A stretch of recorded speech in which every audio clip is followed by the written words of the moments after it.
வருகின்ற பிரதிநிதி ஐக்கிய நாட்டு பிரதிநிதி நிச்சயமாக வந்து பாதிக்கப்பட்ட எம்மையும் வந்து சந்தித்து எம்முடைய கருத்துக்களையும் முன்னிறுத்தி எடுத்துக்கொண்டு தனியாக அரசாங்கத்தோட நிகழ்ச்சி நிரலை மட்டும் எடுத்துக்கொள்ளாமல் பாதிக்கப்பட்ட மக்களுடைய வந்து சந்தித்து எங்களுடைய கதைகளையும் கேட்டு அடுத்த ஐக்கிய நாட்டு சபையில் நடக்கும்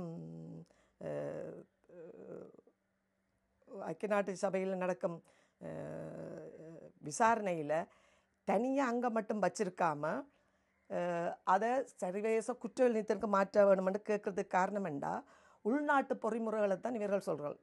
இந்த உள்நாட்டு பொறிமுறைகளை இப்போ வந்திருக்க அரசாங்கமும் அவையில் செய்யப்போவது கிடையாது. ஏண்டா குற்றம் செய்தவைகள் அவையில்லானே.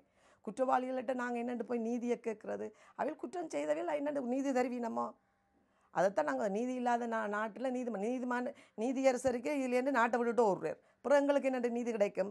இதன் காரணமாகத்தான் நாங்கள் சொல்கிறோம், எங்களுக்கு உள்நாட்டு பொறுமையை நாங்கள் நம்பவும் இல்லை, ஏற்கனவே தரப்போகிறதும் கிடையாது.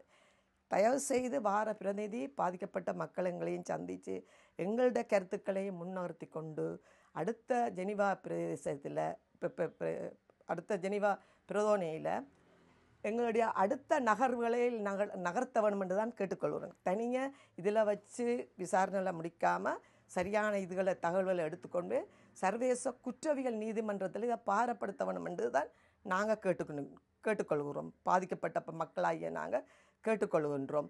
வருகிற இவியலிட நிகழ்ச்சி நிரலில் இப்போ நீங்கள் பார்ப்பீங்களாண்டா ஜெனிவா அந்த செட்டிலைட் எடுத்ததையும் பொய்யண்டான்னு சொல்ல போகிறார்கள். இப்போ நாங்கள் கொடுத்தது இல்லைனே, செட்டிலைட் கொடுத்ததை அதை வச்சே நீங்கள் ஆதாரம் எடுக்கல. உங்களுக்கு மிச்சம் தெரியும் தானே என்ன நடந்திருக்கண்டு. இப்போ யாரும் எடுத்து நாங்கள் கொடுத்தது இல்லை தானே, முழுக்க செட்டிலைட். அப்போ உண்மை விஷயம் இங்கே ஒரு இன்னும் அழிப்பு நடந்திருக்கிற ஒரு ஆதாரம் இருக்குத்தானே. இப்போ சாட்சிகள் நாங்கள் இருக்கிறோம்.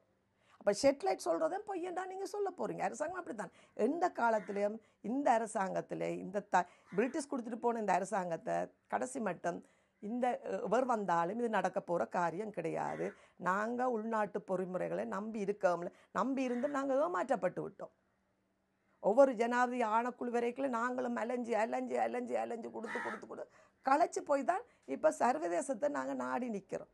என்ற சர்வதேச அனுசரணையோடம் எங்களுக்கு ஒரு நீதி கிடைக்கும்ன்றது தான் இன்றைக்கு நாங்கள் போராடுறது காரணம். என்ன என் அடுத்த சந்ததியை நான் யோசிக்கிறேன். இன்றைக்கு நான் ஒரு பலம் நாளைக்கு எந்த பிள்ளைகளும் இதே ஒரு நிலைமையில் உத்தரிக்கக்கூடாது என்றதுக்காண்டித்தான் நாங்கள் எங்களோட அடுத்த சந்ததியை நோக்கித்தான் எங்களோட போராட்டங்களும் பாதிக்கப்பட்ட மக்களும் இன்றைக்கு போராடி கொண்டு இருக்கிறது காரணம் அதுதான். குற்றம் செய்தவரை தயவு செய்து இதை சர்வதேச குற்றவியல் நீதிமன்றத்தில் சமர்ப்பிக்க வேண்டும் என்று தான் நாங்கள் கேட்டுக்கொண்டு நிற்கின்றோம்.